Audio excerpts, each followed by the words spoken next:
So this person kept doing this over and over to me. And I kept doubting so many things. Oh, it was so hard for me to make decisions. And I didn't even know what was going on at the time. But I got fed up one day and I said, this is getting too much. Yeah.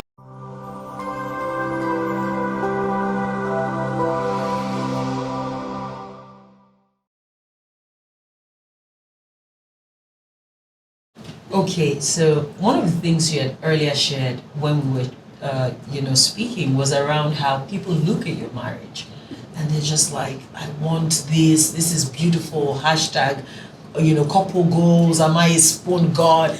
And what you both share is really beautiful. It's admirable, and you look so good together. Thank you. But have you always had a healthy relationship? No. Have you ever been in an unhealthy one? Woo, yes. The no is like really. Yes, I have been in several unhealthy relationships before I met my husband. For a short answer. Okay. But if you have more questions so than that. How did you know it was unhealthy? Okay, so I actually did not know the relationships I was in before were unhealthy until I came out. Right. So I could see signs. I saw things that I didn't necessarily like and things I didn't want. But for some reason I just said, you know what? We can overlook those things and keep pushing, keep this relationship going. But it got too intense to a certain degree, at least for one of those relationships, and I was like, you know what, I can't do this. I cannot do this. I didn't necessarily think then that this is unhealthy. It was after I got out and I started like... patterns came together. Right. I started like saying, okay, that was a red flag. And I did not see that as red. Right. I painted it green. I tried to make an excuse for this person over and over. But it wasn't until I got out that I realized, you know what? This was actually very dysfunctional and unhealthy. So before we explore the ultimate trigger that got you out, I'm just still curious a bit about, since you got into those relationships, and correct me if I'm wrong, sort of having a list about what you wanted, what mattered to you, how did you not act on the red flags? Okay. How did you keep going even when you saw things that you're saying, this doesn't feel right? Yeah, the thing is, I did have my list. I had the list of things that I wanted in a person and things that I was working to also become, right? So when the people I met, they met some of those things on my list. So good. And I said, you know what? This is good enough. We can go with this. Let's see. Let's keep going. Because you can't find everything out about the person in, 1, 2, 3 dates or conversations. I felt like they checked a few things on my list. And I said, you know what? This is good enough. Let's go forward. And I went forward and I started seeing other things that I either didn't put on my list or I wasn't just aware of. And I didn't know how to reconcile those things. So I had issues with just finding out, like, is this a red flag? Is it not? And sometimes I feel like there's that area of like yellow. Really good. There's a red flag, like, okay, if a man hits you. Yeah, that's a no. That's a no. Yes. That's a no.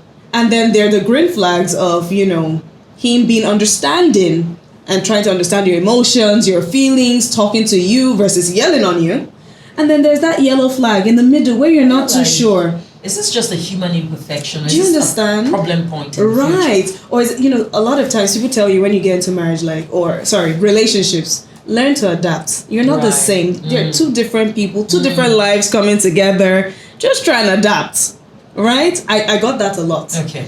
Because I grew up in the US for, my young adult life. And I happened to meet someone who was in Nigeria. And you like even the cultural differences. So I would always talk to my friend and tell him that, one of my really close friends, I would tell him, there are a few traits I don't like about this guy. He's too bossy. And he was just like, this is an African man. You just have to adjust.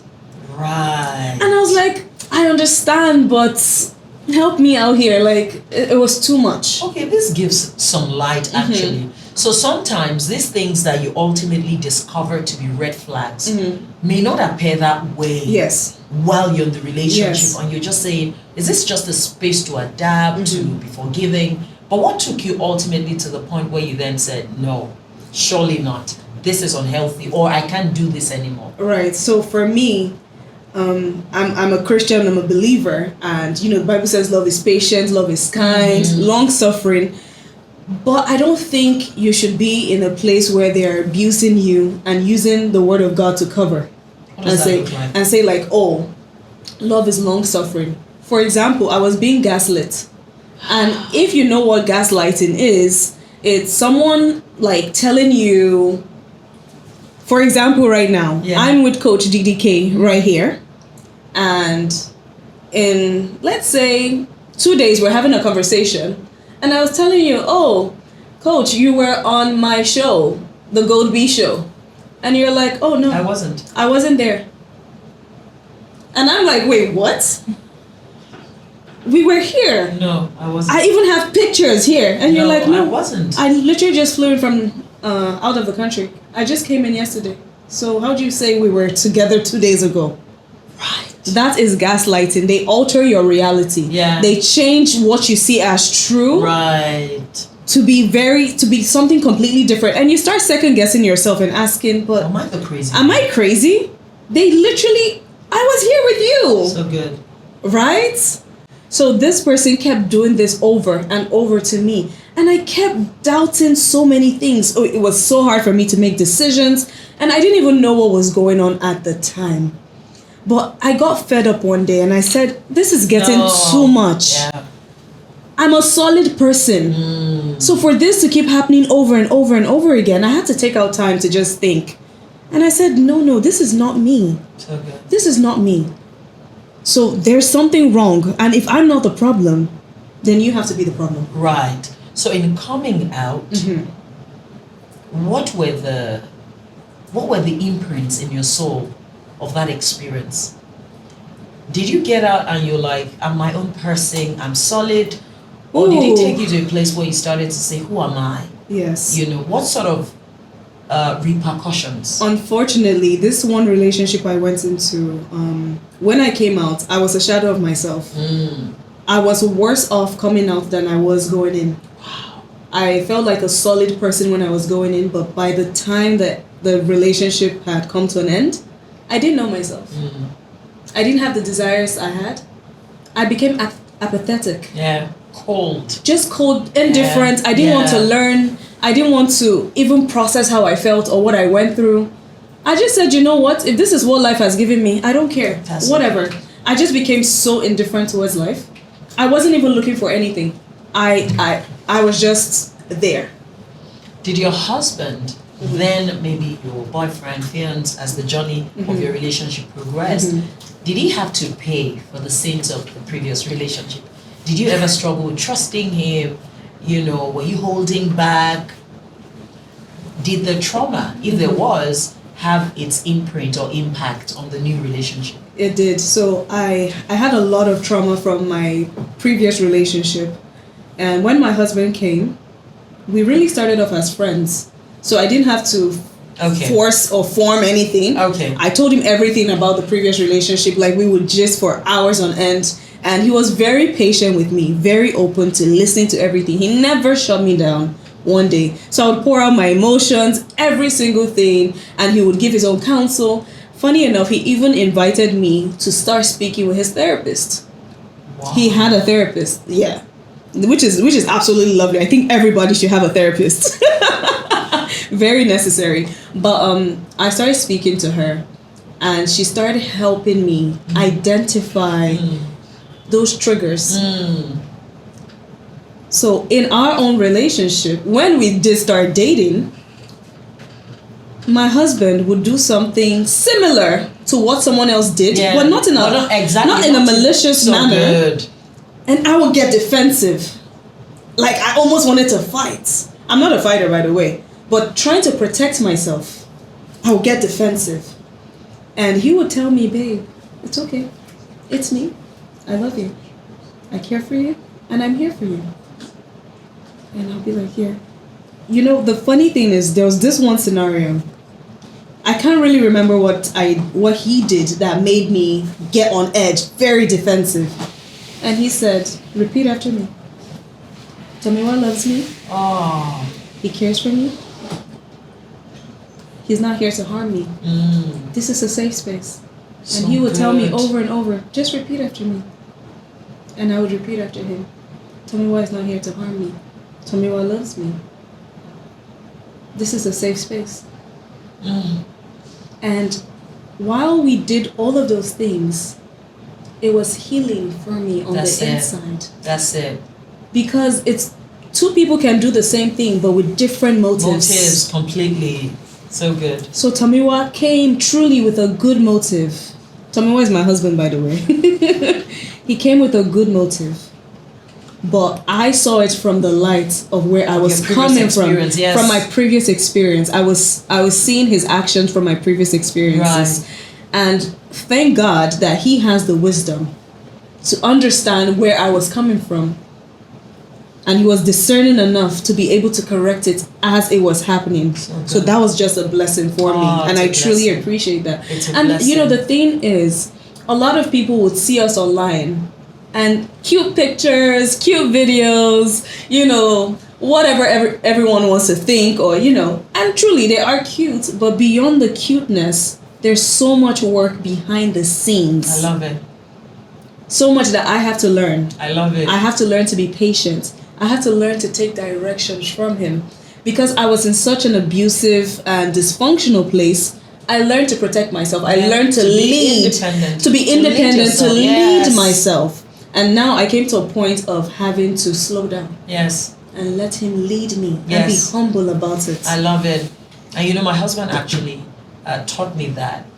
He would say to me in the maybe first to third year of a marriage, that if you come across as strong, you're just telling me that you got this. So I learned that even though you're a woman, you have feminine energy and masculine energy. Yeah. And you have to intentionally turn on your feminine energy. Now, I do it so much, you'd be like, gosh, you're not helpless. Like, you can handle this thing. I'm like, just tell us what to do and where to go. Yeah. So I feel like that journey to healing also teaches you how to be vulnerable again. Yes. I know you already talked about the therapist and how that supported and what your husband did as well. But are there any other things that have helped you on the journey to healing? That a woman out there who's been in a dysfunctional relationship or has to get out of one, you see, and maybe we can even talk about the signs with hindsight. Because the blessing is when you were in it, you couldn't tell it was unhealthy. Right. But today you can tell it was unhealthy. Right. It means that someone could listen to this podcast and say, what you're describing is where I am. And I thought all I had to do was adjust. Right. So are there some things you can tell us from hindsight that a woman out there can use to, to determine that she's in an unhealthy relationship today? So if you are in an unhealthy relationship, there are certain signs. Again, this is not a comprehensive list. So good. But they don't prioritize you. If a man is not prioritizing you, it's a big sign. That is a big sign. That's a huge red flag. It's a big sign. If he's not putting you first. Yes. If he cannot, let's say, if he goes the whole day without speaking to you and cannot even take 2 seconds to send a quick text, sorry, babe, busy. If you don't get that, I'm sorry, auntie, you are... What if he doesn't like sending text messages or calling? He just loves seeing you in person. No, the truth is, any man who loves you, who cares for you, will go out of his way to do things that are not comfortable for him. That is just the truth. And women have to learn to understand that there's something called compromise. You're not the only one who is strong in compromise. He can also do it. So yes, if he's not prioritizing you, that is a red flag. If you guys are not, if it doesn't feel like a safe space. That's it.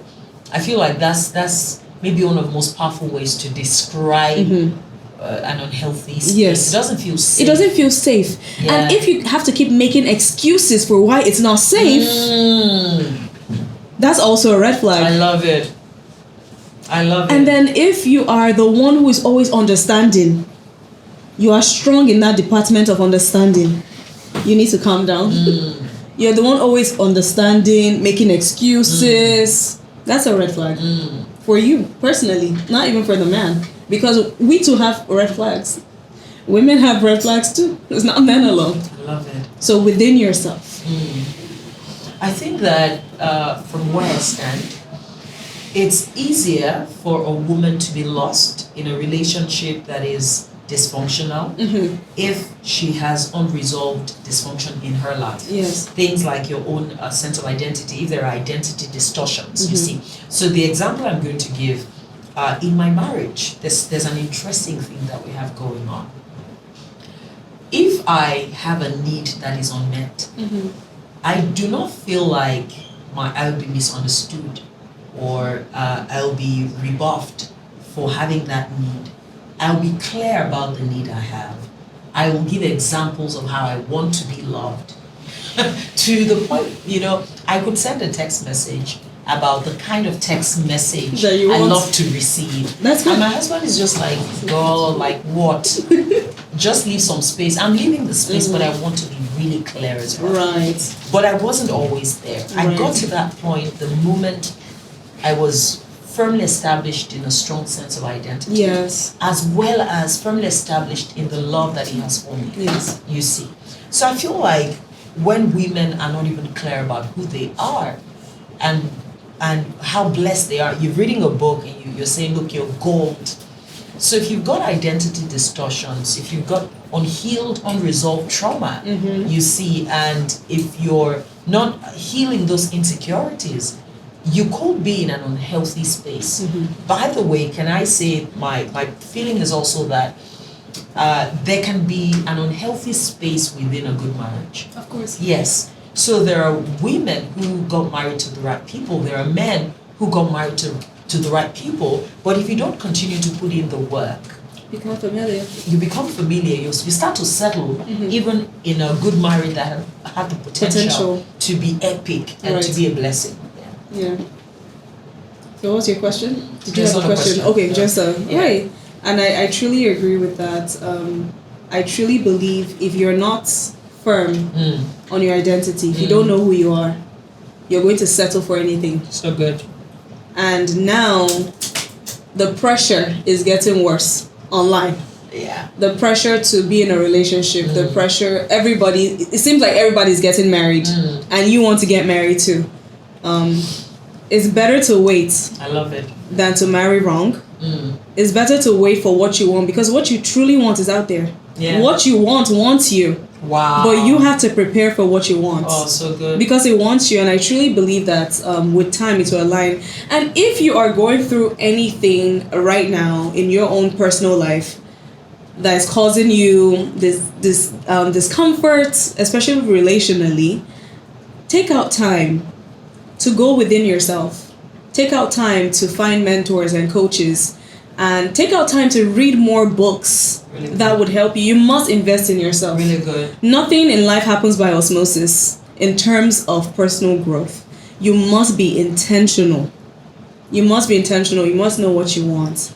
And you have the potential to become so much more. Yes. You have the potential to marry the right man. Yes. The one that people come and comment, God, when, under your own post too. It's possible. But there's so much work that it takes. And I just want you to stay hopeful that what you want is out there and it wants you to. Wow. It's been a breathtaking day. I've had a lovely time in the studio with my friend and sister. Special congratulations again on your 30th, and just go for gold because that's who you are. To everyone, my final words would be my favorite quote, my favorite line. To every visionary seeking to change their own world so they could change the world, just remember that when you have a mission, you don't need permission. Well, thank you all so much for tuning in to the EleGoldB show. I'm super excited for where we're going. Thank you for listening. And as always, you are your best investment. Always bet on yourself.